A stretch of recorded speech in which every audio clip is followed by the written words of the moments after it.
La'allakum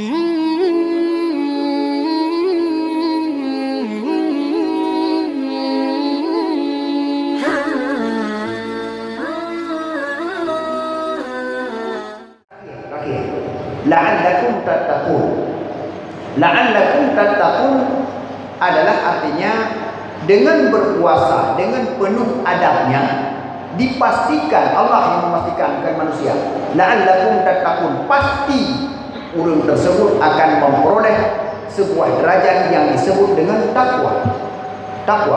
Takwa yang putra, yaitu kemampuan hati untuk melakukan perintah Allah dan kemampuan hati untuk menjauhkan larangan Allah. Maka oleh karenanya puasa punya efek dari dua sisi. Sisi menarik kebaikan lain. Ngan gara-gara puasa tak kubut kabutoi, maka kebaikan lain ditarik lihat dengan hawa. Berdoa, iktikaf, bersedekah dan segala macam. Ditarik yang le gara-gara puasa. Puasa mengajak hati kitanya untuk menarik kebaikan-kebaikan yang lain. Dua, puasa juga dapat menjauhkan manusia daripada segala maksiat. Maka dua keutamaan puasa, yaitu menarik kebaikan dan menjauhkan larangan. Bayangkan ketika Allah berbicara tentang sembahyang, Allah berkata, Bismillahirrahmanirrahim, Innas salata tanha 'anil fahsya'i wal munkar. Wadai berkah sembahyang menyakabutoi dan pumur, tanha 'anil fahsya'i wal munkar, mencegah, menjauhkan seseorang daripada perkara keji dan munkar. Hana berkah secara jelas sebab masalah sembahyang bahawa akan menarik kebaikan yang lain. Yang lain juga menjauhkan munkar.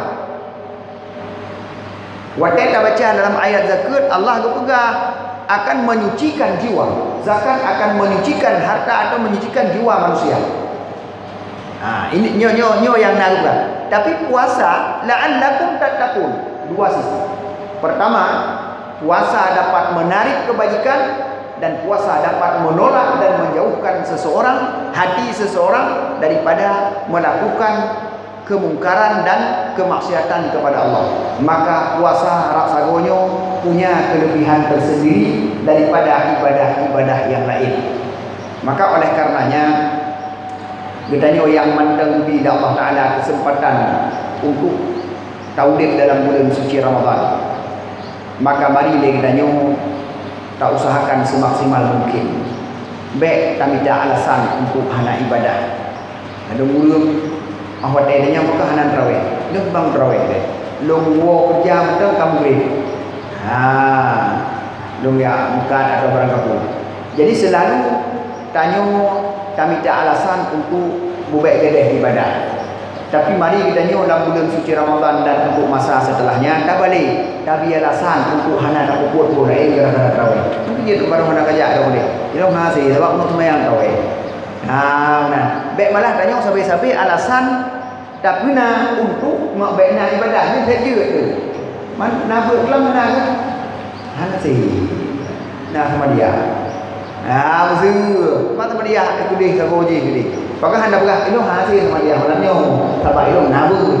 Sama dia aja tengok. Menang kira-kira.